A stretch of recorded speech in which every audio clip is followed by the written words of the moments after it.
Trump warns Iran of possible strike, urges Hamas to disarm after meeting Netanyahu. Yes, you think you all about Trump Netanyahu बैठक और Gaza योजना। दिसंबर 2025 के अंत में America के राष्ट्रपति डोनाल्ड ट्रंप और इजरायल के बेंजामिन नेतन्याहू के बीच हुई बैठक ने एक बार फिर गाजा संघर्ष और मध्य पूर्व की शांति प्रक्रिया को वैश्विक चर्चा के केंद्र में ला दिया है। ये बैठक ऐसे समय में हुई है जब गाजा में लागू युद्ध विराम समझौते का पहला चरण अधूरा है और दूसरा चरण गंभीर मतभेद बने हुए हैं। इस बैठक में न केवल गाजा की शांति योजना बल्कि हमास, ईरान, क्षेत्रीय सुरक्षा और भविष्य की रणनीति पर भी खुलकर चर्चा हुई है। गाजा संघर्ष की पृष्ठभूमि गाजा पट्टी लंबे समय से इजरायल और हमास के बीच संघर्ष का केंद्र रही है। 2023-24 के युद्ध में भारी जानमाल की क्षति हुई और अंतर्राष्ट्रीय दबाव के बाद 2025 में अमेरिका की मध्यस्थता से एक चरणबद्ध शांति योजना लाई गई है।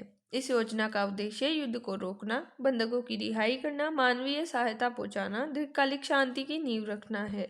उस गाजा शांति योजना यानी कि इसका पहला चरण अस्थायी युद्ध विराम था जिसमें कुछ बंधकों की रिहाई की गई, गाजा में मानवीय सहायता की अनुमति दी गई और सीमित इजरायली सैन्य जो वापस बुलाई गई। समस्या क्या है, ये चरण पूरी तरह लागू नहीं हो पाया और कई शर्तें अधूरी रही। दूसरा चरण, यही वह चरण है जिस पर ट्रंप नेतन्याहू बैठक केंद्रित थी। इसमें प्रस्ताव है हमास का पूरी तरह हथियार छोड़ना, इसी के साथ गाजा में अंतर्राष्ट्रीय सुरक्षा बलों की तैनाती करना, एक संक्रामक प्रशासन की स्थापना, स्थायी युद्ध विराम की शुरुआत। यहीं पर सबसे बड़ा गतिरोध है। उसी के साथ ट्रंप ने नेतन्याहू की बैठक में जो गाजा योजना के दूसरे चरण है उसको आगे बढ़ाना चाहा। ट्रंप चाहते हैं कि दूसरा चरण जल्द लागू हो जाए ताकि अमेरिका की कूटनीतिक पहल सफल दिखे, क्षेत्रीय अस्थिरता कम हो। इसराइल की सुरक्षा चिंताएं हैं अलग से, यानी कि नेतन्याहू ने साफ किया कि जब तक हमास पूरी तरह हथियार नहीं छोड़ता और सभी बंधकों या उनके अवशेषों की वापसी नहीं होती, उनको नहीं छोड़ देता, तब तक इसराइल कोई स्थायी समझौता स्वीकार नहीं करेगा। हमास पर ट्रंप की सख्त चेतावनी है कि ट्रंप ने हमास को स्पष्ट शब्दों में चेताया, यदि हमास ने हथियार नहीं छोड़े तो शांति प्रक्रिया में बाधा डाली तो बहुत गंभीर परिणाम हमास को देखने पड़ेंगे। ये बयान दर्शाता है कि अमेरिका अभी भी इसराइल से के सुरक्षा हितों के साथ खड़ा है। सैन्य विकल्प को पूरी तरह नकारा नहीं गया है।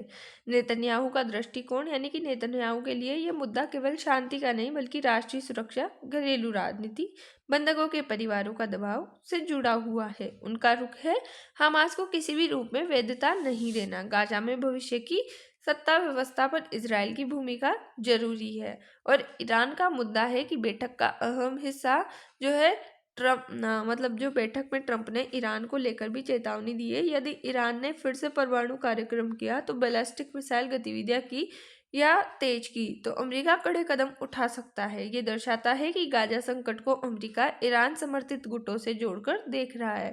क्षेत्रीय शक्ति संतुलन पर जो है इस पर पूरी रणनीति का केंद्र है।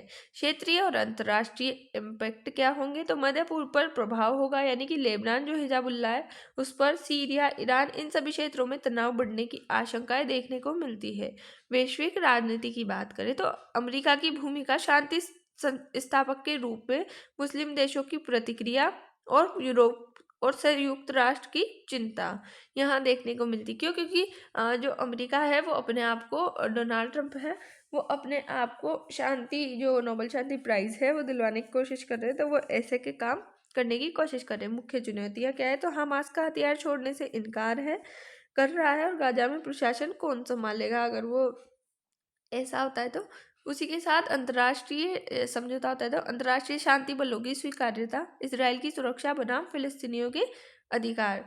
कंक्लूजन, ट्रंप नेतन्याहू बैठक गाजा शांति योजना के भविष्य के लिए निर्णायक मोड़ मानी जा रही है। हालांकि दूसरा चरण अभी अनिश्चित है।